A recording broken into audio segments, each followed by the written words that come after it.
വളരെ ടേസ്റ്റിയും ഹെൽത്തിയുമായ ഒരു ഹൽവയാണ് മധുരക്കിഴങ്ങ് ഹൽവ. നമുക്കിത് വളരെ എളുപ്പത്തിൽ തയ്യാറാക്കാവുന്നതാണ്. ആദ്യമേ തന്നെ മധുരക്കിഴങ്ങ് നമ്മൾ തൊലി കളഞ്ഞ് ചിരണ്ടി കഴുകി വൃത്തിയാക്കി പുഴുങ്ങിയെടുക്കണം. പുഴുങ്ങിയ മധുരക്കിഴങ്ങ് ചൂടാറുമ്പോൾ മിക്സിയുടെ ജാറിലൊന്ന് അരച്ചെടുക്കുക. നല്ല ഭംഗിയായി കട്ടയൊന്നുമില്ലാതെ അരച്ചെടുക്കാൻ ശ്രദ്ധിക്കുക. പിന്നീട് നമ്മൾക്ക് വേണ്ടുന്നത് ശർക്കരയാണ്. ശർക്കര ഇതുപോലെ പാനിയാക്കി എടുക്കുക. എടുത്ത ശർക്കരയിലേക്ക് ശർക്കര നേരത്തെ നമ്മൾ അരച്ച് വെച്ചിരിക്കുന്ന ആ ഒരു മധുരക്കിഴങ്ങിലെ അതിലേക്ക് ഒഴിച്ചു കൊടുക്കുക. ഇത് നല്ലതുപോലെ ഇളക്കി മിക്സ് ചെയ്യാൻ നമ്മൾ ശ്രദ്ധിക്കണം. എങ്കിൽ മാത്രമേ നമുക്ക് അത് നല്ല രീതിയിൽ ഇളക്കിയെടുക്കാൻ പറ്റുകയുള്ളൂ. നമ്മൾ എത്രത്തോളം മധുരക്കിഴങ്ങ് എടുക്കുന്നോ അതിനനുസരിച്ചിട്ട് വേണം ശർക്കര എടുക്കാനായിട്ട്. നമുക്ക് മധുരം ബാലൻസ് ചെയ്യാനായിട്ട് ഓൾറെഡി മധുരക്കിഴങ്ങിൽ മധുരമുണ്ട് എന്ന് നമുക്കെല്ലാവർക്കും അറിയാം. ഒരുപാട് മധുരം വേണ്ടാത്തവർക്കാണെങ്കിൽ ശർക്കരയുടെ അളവ് കുറയ്ക്കാവുന്നതാണ്. ശർക്കര നല്ലതുപോലെ ഇളക്കി യോജിപ്പിച്ചതിന് ശേഷം നമ്മൾ സ്റ്റൗവിൽ വെച്ച് നല്ലതുപോലെ ഒരു മീഡിയം തീയൊക്കെ മതിയാകും. ഒരുപാട് തീ കൊടുക്കരുത്, അടിക്ക് പിടിക്കാനിടയാകും. ഇടയ്ക്കിടയ്ക്ക് നെയ്യ് ഒഴിച്ച് കൊടുക്കുക. പിന്നീട് ഞാൻ ചേർത്ത് കൊടുക്കുന്നതെന്ന് പറഞ്ഞാൽ നമ്മുടെ കോൺഫ്ലോറാണ്. കോൺഫ്ലോർ നമുക്ക് കടകളിൽ മേടിക്കാൻ കിട്ടും. അതിതുപോലെ ഞാനൊരു 4 സ്പൂൺ എടുത്ത് കലക്കി ഇതിലേക്ക് ഒഴിച്ചു കൊടുത്തിട്ടുണ്ട്. അപ്പോൾ ഈ കോൺഫ്ലോറോട് ഒഴിക്കുമ്പോൾ ഇതിനൊരു കട്ടി വരും. ഇല്ലെന്നുണ്ടെങ്കിൽ ഹൽവ നമുക്ക് കട്ടിയില്ലാതെ ഇരിക്കും. അപ്പോൾ സ്പൂണ് കൊണ്ട് കോരി കഴിക്കാനൊക്കെ പറ്റുകയുള്ളൂ.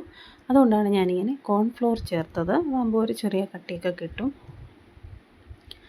ഇത് കോൺഫ്ലോർ മറ്റു ദൂഷ്യങ്ങളൊന്നും ഇല്ലാത്തൊരു സാധനമാണ് എന്ന് നമുക്കെല്ലാം അറിയാം. കോൺഫ്ലോറും ചേർത്ത് കൊടുത്തതിന് ശേഷം ഞാനിതുപോലെ ഇളക്കി കൊടുക്കുന്നുണ്ട്. കൈവിടാതെ ഇളക്കണം. ശരിക്കും നമ്മൾ വളരെ ഇതായിട്ട് ഇളക്കി കൊടുത്തില്ലെങ്കിൽ അടിക്ക് പിടിക്കുന്നതായിരിക്കും. ഇടയ്ക്കിടയ്ക്ക് നെയ്യ് ഒഴിച്ച് കൊടുക്കണം. ഞാൻ ഇടയ്ക്കിടയ്ക്ക് നെയ്യ് ഒഴിച്ച് കൊടുക്കുന്നുണ്ട്. കൈവിടാതെ ഇളക്കി കൊടുക്കുക. അതിന് ശേഷം നമ്മൾ ഈ മധുരക്കിഴങ്ങിൻ്റെ ഈ ഹൽവയൊക്കെ ഒന്ന് നല്ലതുപോലെ നമ്മൾ ചേർത്ത കോൺഫ്ലോറിൻ്റെ എല്ലാം മിക്സും എല്ലാം ചെയ്തതെല്ലാം ഒന്ന് വെന്തെന്ന് നമുക്ക് ബോധ്യമാകുമ്പോൾ അതിലേക്ക് നമ്മൾ ഏലക്ക പൊടിച്ചത് ചേർത്ത് കൊടുക്കണം. ഏലക്ക പൊടിച്ചത് ഞാൻ ചേർത്ത് കൊടുത്തിട്ടുണ്ടായിരുന്നു. അത് നല്ലതുപോലെ ഇളക്കി. പിന്നീട് ഇത് കുറച്ചുകൂടി പാകമാകുമ്പോൾ നമ്മൾ അണ്ടിപ്പരിപ്പ്, ഞാനത് അണ്ടിപ്പരിപ്പ് ചേർത്ത് കൊടുക്കുന്നത് വീഡിയോയിൽ ചേർക്കാൻ വിട്ടുപോയി. അപ്പോൾ ഞാനിതിൽ അണ്ടിപ്പരിപ്പും കൂടി ചേർത്തിട്ടുണ്ടായിരുന്നു. നിങ്ങൾക്ക് അണ്ടിപ്പരിപ്പ് ചേർത്ത് കൊടുക്കുന്ന ഇഷ്ടമാണെങ്കിൽ ചേർത്താൽ മതിയാകും. അപ്പോൾ എനിക്കിങ്ങനെ ചേർക്കുന്നത് ഇഷ്ടമായതുകൊണ്ട് ഞാനിങ്ങനെ ചേർത്ത് കൊടുത്തിട്ടുണ്ട്. പിന്നെ നമ്മൾ തീ ഒരുപാട് കൂട്ടി വെച്ചാൽ അടിക്ക് പിടിച്ച് കരിഞ്ഞു പോകാൻ സാധ്യതയുണ്ട്. ഒരു മീഡിയം തീയൊക്കെ ആകാം. പിന്നീട് നമ്മൾ ഇതിന് ഇടയ്ക്കിടയ്ക്ക് നെയ്യ് ഒഴിച്ച് കൊടുത്തുകൊണ്ടേ ഇരിക്കുക. നല്ലതുപോലെ കൈവിടാതെ ഇളക്കി കൊടുക്കുക. ഇത് കുട്ടികൾക്കൊക്കെ ഇഷ്ടമാവും. മധുരക്കിഴങ്ങ് കഴിക്കാത്ത ആൾക്കാർക്ക്, കുഞ്ഞുങ്ങൾക്കായാലും ആർക്കായാലും ഇത് ഒരു ഹൽവ രൂപത്തിലാക്കി കഴിച്ചാൽ എല്ലാവർക്കും ഇഷ്ടമാകും എന്നുള്ള കാര്യത്തിലൊരു സംശയവും വേണ്ട. പ്രായഭേദമന്യേ എല്ലാവർക്കും കഴിക്കാവുന്ന ഒന്നാണ് നമ്മുടെ ഈ മധുരക്കിഴങ്ങ് ഹൽവ. ഇത് നമ്മൾ കണ്ടില്ലേ, ഇത് ഈ പരുവാവുന്നിടം വരെ നമ്മൾ ഇളക്കണം. എന്ന് വെച്ചാൽ നമ്മൾ ഇളക്കുമ്പോൾ ഈ ചട്ടിയിൽ നിന്നും വിട്ട് കിട്ടുന്ന ആ ഒരു പരുവം വരെ ഇളക്കണം. ഇപ്പോൾ ദാ ഇത് പാകമായിട്ടുണ്ട്. ഇനി നമുക്ക് ഇതൊരു പ്ലേറ്റിലേക്ക് ഒഴിച്ചു കൊടുക്കാം. ഞാൻ പ്ലേറ്റിൽ നെയ്യ് തടവിയിട്ടുണ്ടായിരുന്നു. നെയ്യ് തടവിയതിന് ശേഷം വെള്ള എള്ള് വിതറി കൊടുത്തിട്ടുണ്ട്. പിന്നീട് നമ്മൾ തയ്യാറാക്കിയ ഹൽവ അതിലേക്ക് ഇട്ട് കൊടുക്കുക. എന്നിട്ട് സ്പൂണും കൊണ്ട് നന്നായി ഒന്ന് പരത്തി കൊടുക്കുക. അപ്പം പരത്തുമ്പോൾ സ്പൂണേ പറ്റുന്നുണ്ട്, അതുകൊണ്ട് നമ്മൾ നെയ്യ് കുറച്ച് തടവി കൊടുത്തിട്ടുണ്ട്. അതുകൊണ്ട് നമുക്ക് എളുപ്പം നമുക്ക് പരത്തിയെടുക്കാൻ പറ്റും.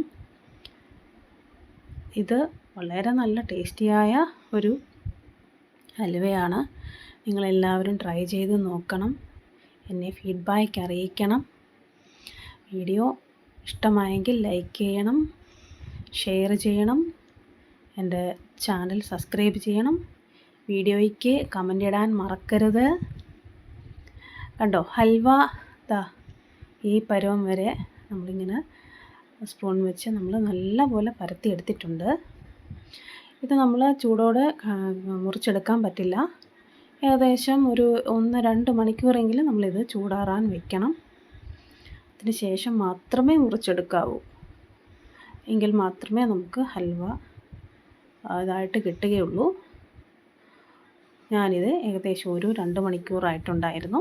ഞാനിത് പ്ലേറ്റിൽ നിന്നും തട്ടി മറ്റൊരു പ്ലേറ്റിലേക്ക് ഇട്ട് കൊടുത്തിട്ടുണ്ട്. ദാ ഇതുപോലെയാണ് ഹൽവ എനിക്ക് കിട്ടിയത്. ഇത് ഞാൻ മുറിക്കുകയാണ്. നിങ്ങൾക്ക് ഇപ്പോൾ മനസ്സിലാവും ഹൽവ എത്രത്തോളം നല്ലതായിരിക്കുമെന്ന്.